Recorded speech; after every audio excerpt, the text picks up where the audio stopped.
Amores, amores, amores da minha vida, dessa turma maravilhosa, 19FC10.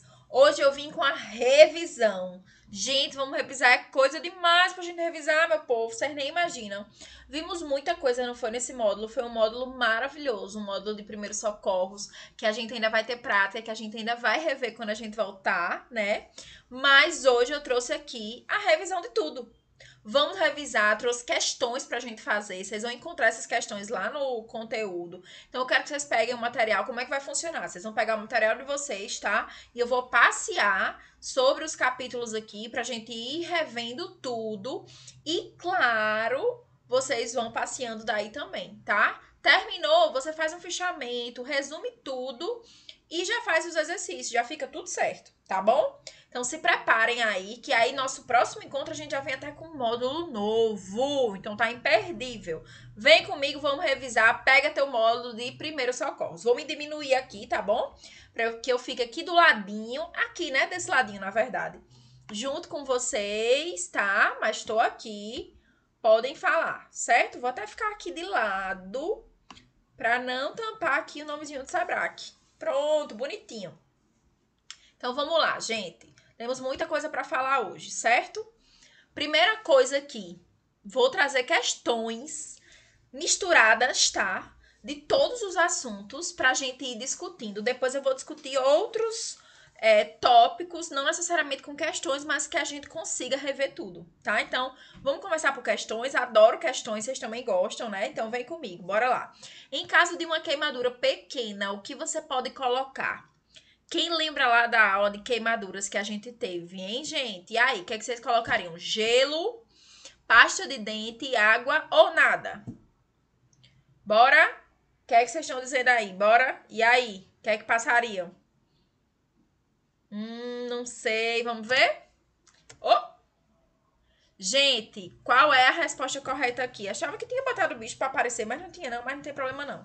Gelo, meu povo, pode? Acho que não, né? Lembra que pode queimar também o gelo. Pasta de dente, nem pensar, não fazer nada, por que não, né? Tem que fazer alguma coisa. E água. Claro que é água, né? Então a opção correta é água. Quem pensou água, pensou correto, tá? Então vamos relembrar a queimadura, né? A gente falou que a queimadura é um processo que pode acontecer por várias causas. Pode ter, né, causas químicas, então contato com algum material que queime a pele, que faça abrasão. Pode ter a temperatura como causadora, quando a gente fala aí das temperaturas muito altas, né? O fogo pode queimar, mas também temperaturas muito baixas, como gelo. Por isso aquela opção do gelo não pode, não faz, né? E também pode ser através de um choque elétrico, né? De acidentes com eletricidade que também podem causar queimadura, né? E aí, quando a gente viu queimadura, vamos relembrar como a gente faz para classificar. Eu posso classificar as queimaduras por profundidade, certo? E aí eu vou classificar ela em primeiro, segundo e terceiro grau. Lembram disso? A gente viu aí as camadas da pele que atinge. Se for o primeiro grau, vai atingir só a epiderme. Se for segundo grau, epiderme e derme, né? Que é essa segunda figurinha aqui, ó, em cima. Tá? Eu tô em cima dela, que tem essa bolha aí bem feia. E aqui embaixo a gente tem, ó, o nosso terceiro grau. Que aí a gente tem atingindo epiderme, derme, né? Subcutâneo, ainda pode chegar a osso, tendão, então é bem grave. Já quando a gente fala da classificação por extensão, aqui, ó, tô classificando por profundidade, né? Quanto vai ser profundo. Aqui é por extensão. A gente vai usar aquela regrinha dos 9, né? Mostrei para vocês. Tem exemplo lá no livro, então peguem lá e vão revisar isso, certo? Nada mais é do que uma regrinha onde eu dou porcentagem a cada parte do corpo, e aí, dependendo do local que foi queimado, eu vou contando e somando essa porcentagem. Então, aqui eu trouxe por idade para a gente ter uma noção, né? Mas tem a regrinha geral também. Mas, por exemplo, um bebezinho assim, ó, queimou, teve uma queimadura aí do seu membro superior e da seu membro inferior do lado esquerdo. Aí a gente soma aí 14 com 9, vai dar a porcentagem queimada no corpo dessa criança, né? Então a gente viu isso, acho que vocês lembram, vai dar aí 23% no caso. Então, Queimadura tá ok, tá? Lembra que as causas e lembra também que a gente pode classificar ou por profundidade ou por extensão. Vamos lá, outra questão. Em uma reanimação cardiorrespiratória, quantas vezes você pressiona, vou me afastar aqui pra gente ler, tá? Pressiona no meio do peito da pessoa antes de fazer a respiração boca a boca. E aí, o que é que vocês lembram, hein, meu povo? Quantas vezes a gente faz isso? Quem lembra aí? 30 vezes, 10 vezes, 15 vezes ou 40 vezes? Esse foi, inclusive, um tema que a gente teve, acho que na aula, antes de parar tudo. Eu até mostrei pra vocês como é que faz a massagem, lembram? Acho que foi, né? Não sei, não lembro. Mas se a gente não fez a prática ainda, a gente vai fazer no retorno. Nem se preocupem, tá? Tá tudo certo. Mas na reanimação, gente, a gente comprime lá 30 vezes, tá bom? Então, a gente faz lá 30 compressões. Vamos relembrar isso? Então, vem comigo pra gente relembrar. Ó, quando a gente fala de reanimação, a gente tá falando disso aqui, o suporte básico de vida, né? Que é nada mais do que a gente levar pra vítima um retorno da circulação. E aí se faz as compressões cardíacas. E aí a compressão cardíaca deve ser feita 30 vezes, igual esse bonequinho tá aqui, ó, fazendo, né? Desse jeitinho, com o joelho no chão, a coluna reta, os braços estendidos, não pode dobrar, tem que ser bem retinho. E aí se joga, né? O corpo é jogado por cima da vítima. Dessa forma, tá? Então, o suporte básico de vida é exatamente para isso. E a gente comprime 30 vezes, tá bom? Então, essa é uma dúvida que muitas vezes aparece. Você deve segurar uma pessoa que está tendo uma convulsão, verdadeiro ou falso? Vimos isso também, né? Claro que é falso, meu povo. Falso, falso, falso, certo? Então, lembrem disso. Na convulsão, vamos ver como é que eu faço? Na convulsão, eu tenho uns passos a passos aqui, né? Então, os primeiros socorros de convulsão que a gente viu também é manter-se calmo, né? Tentar afastar o pessoal, amparar a queda do paciente, folgar as roupas para evitar aquele sufoque e esperar a crise acabar. O que a gente pode fazer é lateralizar a cabeça da vítima, porque se vier vômito, se vier saliva, né? Ele pode se engasgar, broncoaspirar, então para evitar isso a gente lateraliza ele ou até só a cabeça, se não conseguir lateralizar ele todo. E espera ele retornar da crise. Explica o que aconteceu, né? Se precisar, se ele não retornar, se persistir desmaiado, se a crise persistir, lembra de ligar para a urgência, certo? Mas na maioria das vezes ele volta da crise, explica o que aconteceu, né? Entre em contato com algum familiar, se for preciso. Às vezes, quando o paciente já tem epilepsia, ele já sabe como reagir, né? Já sabe mais ou menos, porque já teve outras crises.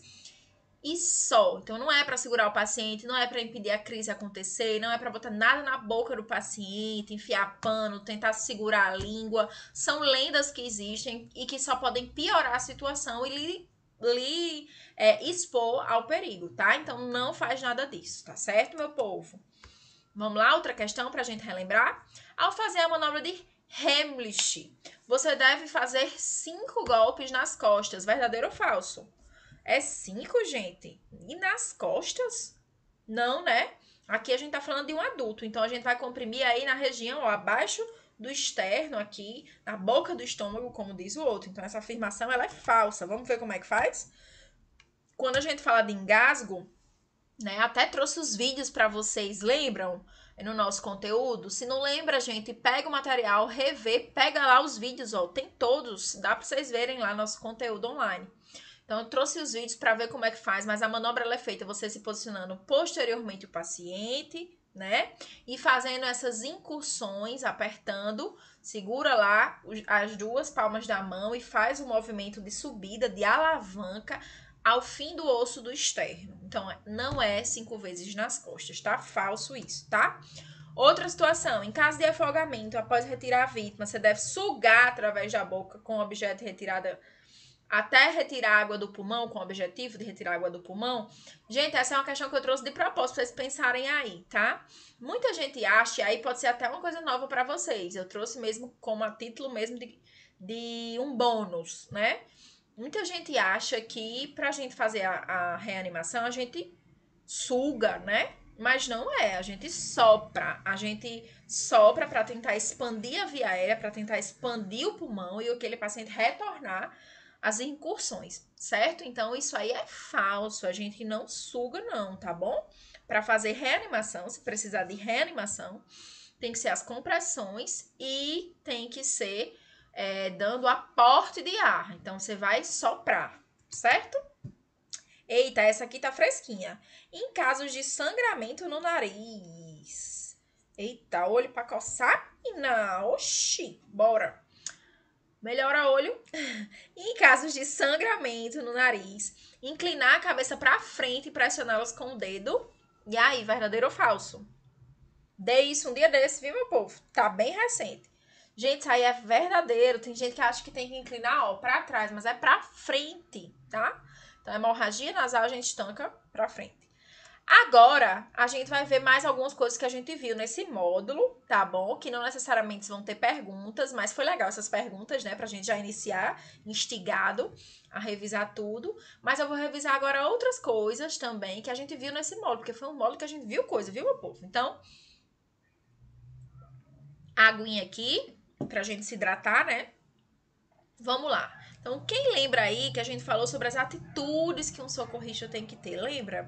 A gente falou aí na primeira aula desse módulo a importância da gente saber os números do SAMU, dos bombeiros, de saber conversar com o paciente quando chegar e ele estiver numa situação de perigo, tiver sofrido um acidente, por exemplo, ou você encontrar ele passando mal, fazer uma pequena anamnese. Quem lembra desse termo que significa?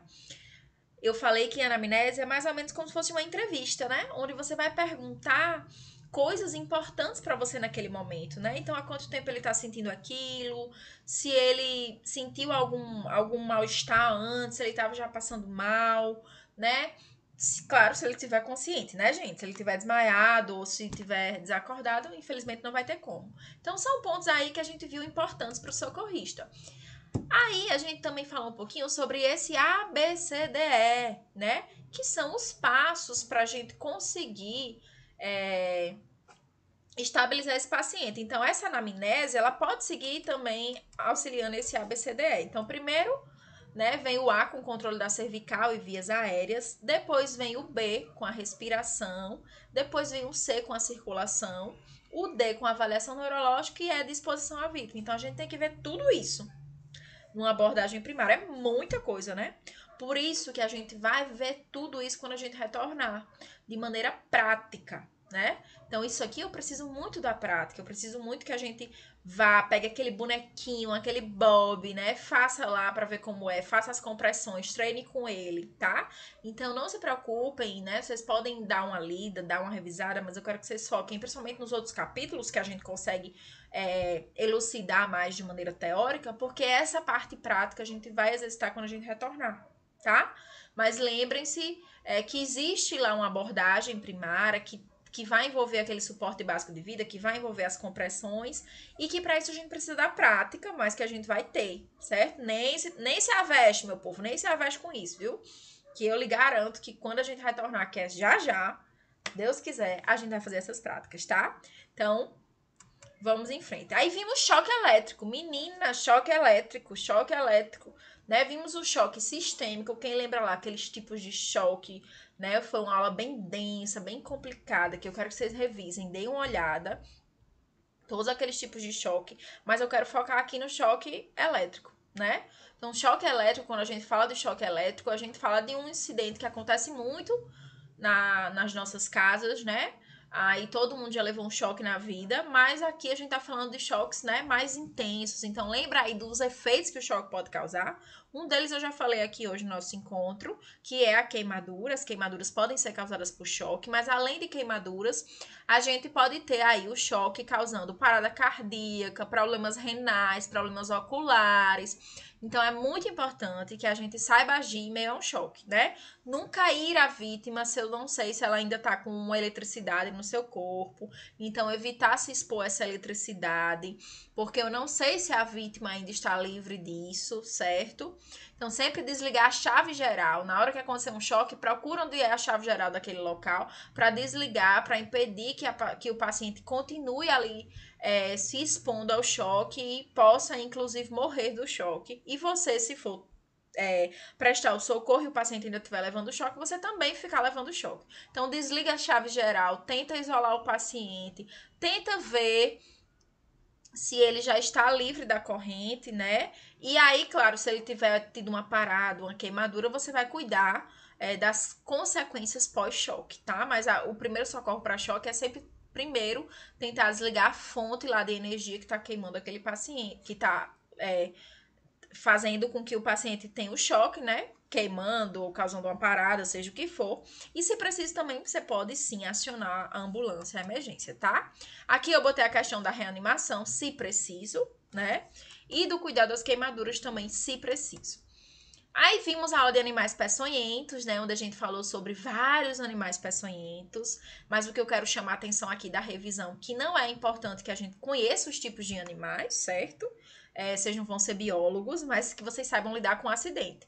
Então, o que eu sempre recomendei foi, todo acidente com animal peçonhento, né? Primeiro, é importante a gente identificar um animal, principalmente se for a cobra. Por quê? Porque o soro, a medicação que é feita é de acordo com o tipo do veneno. Cada cobra tem um veneno diferente. Então, principalmente acidentes com cobra, é importante que a gente saiba identificar o animal, né?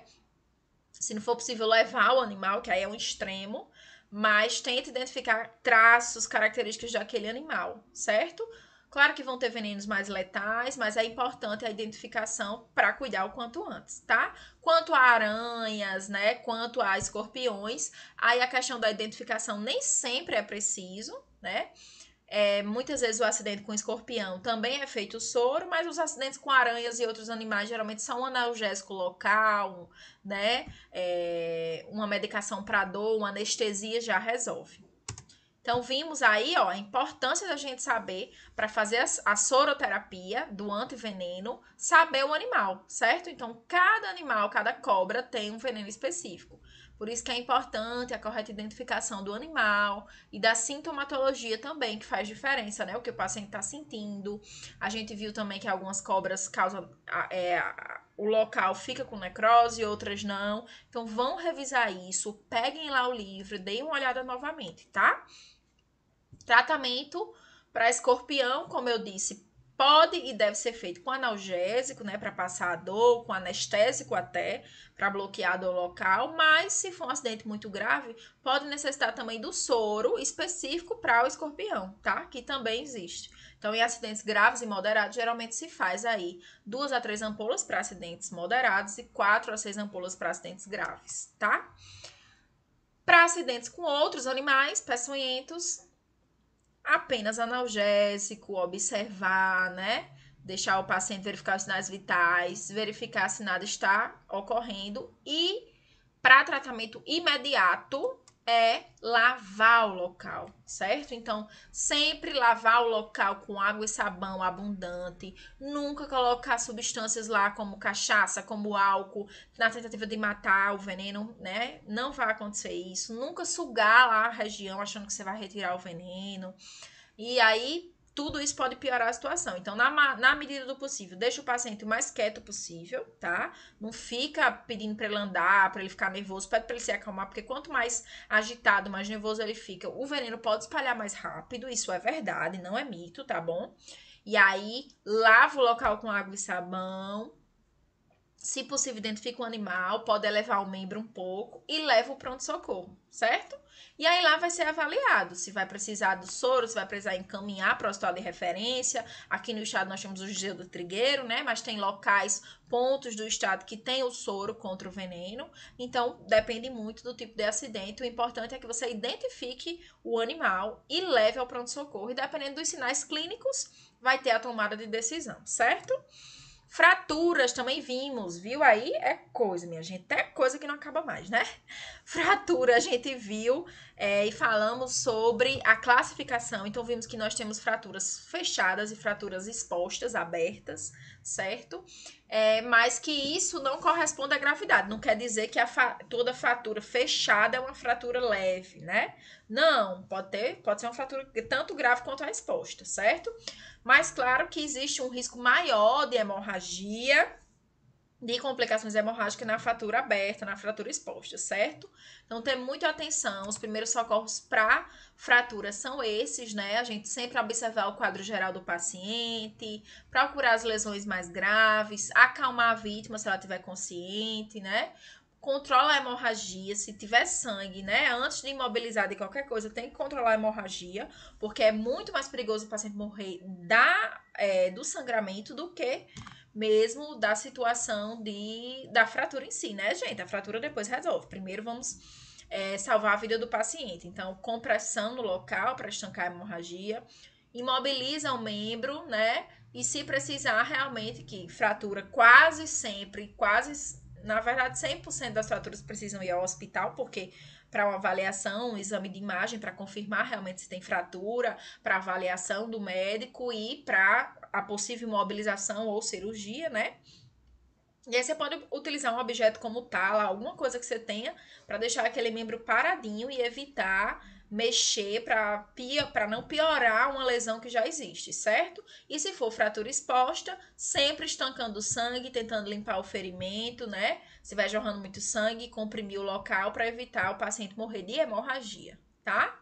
Beleza? Mas sempre procura o serviço. Fratura tem que ir, tá, gente? Aí falamos sobre doenças. Olha que coração lindo aqui. Vou até ficar aqui no meio. Coração lindo, pulsando, pulsando aqui, gente. Falamos da hipertensão, discutimos, né, a importância da gente saber sobre a hipertensão, os cuidados, os fatores de risco, né? Vimos que os principais órgãos afetados eram o coração, o cérebro e o rim. Então, a gente viu aí a consequência do infarto, aumenta o risco de infarto, aumenta o risco de insuficiência cardíaca, aumenta o risco de AVC. Então, tudo isso corrobora para o paciente que tem hipertensão ser um paciente com a doença crônica, que tenha que se cuidar, tá? Então, dá uma lida também, dá uma olhada em hipertensão, porque a hipertensão é uma doença que acomete muitos pacientes. A gente tem muitos casos, vocês com certeza conhecem alguém hipertenso, né? Então, se liga na hipertensão, tá? Aqui, ó, algumas causas que a gente discutiu: hereditariedade, obesidade, estresse, alimentação não saudável, excesso de sal, né? Fatores de risco aqui, o álcool, o tabagismo, a etnia, a raça negra, a gente sabe que tem mais realmente tendência a ter. E o estresse, a falta de exercício e tudo mais, tá? Depois a gente falou sobre diabetes, foi até bem recente, né? Foi até um encontro nosso ao vivo, certo? Gente, quando a gente falou de diabetes, a gente discutiu sobre o pâncreas, né? Então, falamos aí que a insulina ela é produzida no pâncreas e o papel da insulina é transportar a glicose dentro do nosso corpo. Então, a insulina, ela vai pegar a glicose lá do sangue e vai jogar para dentro das células, que é onde ela tem que estar para gerar energia para a gente sobreviver, né? E quem produz essa insulina é o pâncreas. Só que o paciente que é diabético, ele não produz direito essa insulina ou não produz, dependendo do tipo, né? Então, se ele tem aí o tipo 1, ele é um paciente que o pâncreas dele não funciona, ele não consegue produzir insulina. Geralmente, o paciente diabético tipo 1, né, é a minoria dos casos, é apenas 10, 8% dos casos, né? E aí é uma doença que já se manifesta na infância, na adolescência, né? Geralmente tem sintomas mais fortes, o paciente emagrece muito, sente muita sede, muita fome, vai muito ao banheiro fazer xixi, certo? Já a diabetes tipo 2 é aquela diabetes que a gente conhece, né? Por aquela pessoa que é obesa, que não faz exercício. No diabetes tipo 2, a pessoa tem pâncreas, o pâncreas funciona, tá funcionando ali super bem, mas aí com acúmulo de gordura, com obesidade, né? Com estresse. E com o sedentarismo, o fumo, isso vai fazendo com que essa insulina que antes era reconhecida e produzida não seja mais. Então, o pâncreas, ele o pâncreas ele não para de produzir insulina, mas o corpo para de reconhecer a insulina que o pâncreas produz. Olha só que situação, né? Tudo isso por causa dos fatores de risco, a obesidade, sedentarismo, dieta desequilibrada. Então, 90% dos casos é esse tipo de diabetes tipo 2, que pode ser evitado se a gente evita ter essas práticas, né? E aí, geralmente, esse paciente de diabetes tipo 2, né, a doença só vai se manifestar lá pelos 45 anos, 40 anos, 35, né? Mais pra frente, né? Então, vimos isso também.